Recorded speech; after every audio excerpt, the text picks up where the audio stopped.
सुख दुख के साथी हवा तोहरा से प्यार बा आ तोहरा लेखाए भाई केहू ना हमार बा।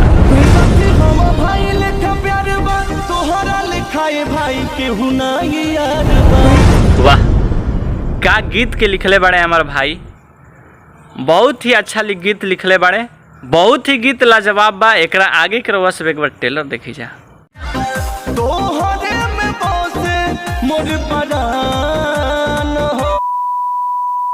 नमस्ते प्रणाम जय श्री राम, आप सब देख रहा बन जा खबरी न्यूज मोनू।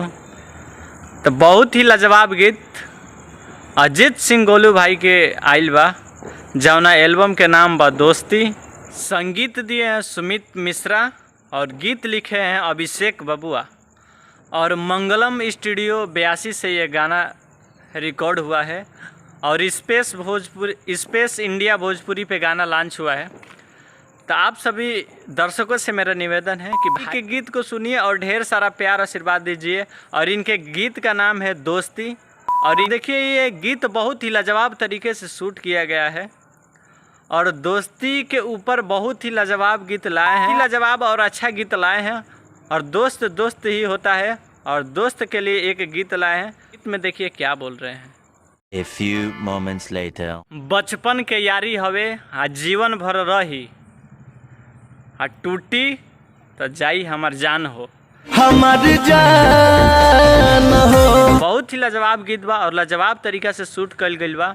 और यहाँ देखी बचपन के वो याद दिलावल जाता और वो याद सीन बा जौन हमनियों के आज के पीछे हमनी के जौन बचपन में भइल हमनियों के गुल्ली खेलले बनी जा, जौन बहुत ही अच्छा। जब भी हमार वीडियो डायरेक्टर बा बहुत अच्छा चीज़ देखले बा, ये चीज़ के उहे चीज़ हमनी के आज देखे के मिला था, बचपन के चीज़ आज देखे के मिला था अजीत सिंह गोलू भाई के वीडियो में।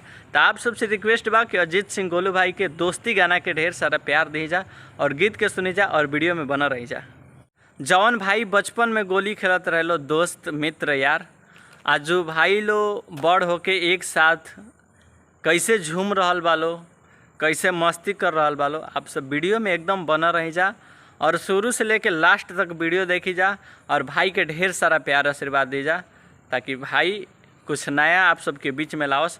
और कमेंट करके बताई जा कि भाई के गीत कैसा लगता और वीडियो में बना रही जा। जीवन भर सटर भाई हो तू हमारा गले, आ भाई लेखा बाड़ा तू आ भाई के ना कमी खले। जीवन भरा सटल हमारा गले। सलाम बा ये गीत के, बहुत ही लाजवाब। अब जितना भी हमें गीत के बोली कम ही पड़ जाए तो ज़्यादा ना बोला, भाई के गीत के एक बार आप सब सुनी जा। बहुत ही लाजवाब तरीक़ा से वर्ड चुन के डाला गई बा, वो वर्ड जो रउआ सब भी ना सुन लो खूब जा। ये गीत के सुनी जा, ढेर सारा प्यार आशीर्वाद दी जा, वीडियो में बना रही जा। भाई के गीत मिसाल बा और बहुत ही लाजवाब बा। तो आप सबसे रिक्वेस्ट बा कि स्पेस इंडिया भोजपुरी चैनल से लॉन्च भइल बा, तो भाई के गीत के सुनी जा और डायरेक्ट वीडियो आइल बा। तो गीत के ढेर सारा प्यार दी जा और शेयर करी जा और भाई के कमेंट करके बताई जा कि भाई के गीत कैसन बा आप सबके बीच में, ताकि भाई अच्छा से अच्छा करे कि आप सबके बीच में प्रयास करस और आप सबके मनोरंजन खातिर हमेशा खड़ा रहस। और जवन भी आप सबके त्रुटि होके भाई के वीडियो में एकदम कमेंट करके रउआ सब बताई जा। और आप सबसे भाई के रिक्वेस्ट बा कि वीडियो के देखल ना भुलाई जा। स्पेस इंडिया भोजपुरी चैनल से गीत लॉन्च बा, तो आप सब वो चीज़ के देखी जा और ढेर सारा प्यार आशीर्वाद दी जा और भाई के सपोर्ट कर जा और पेज के फॉलो करी जा और यूट्यूब के माध्यम से देखत आई जा तो चैनल के सब्सक्राइब करी जा।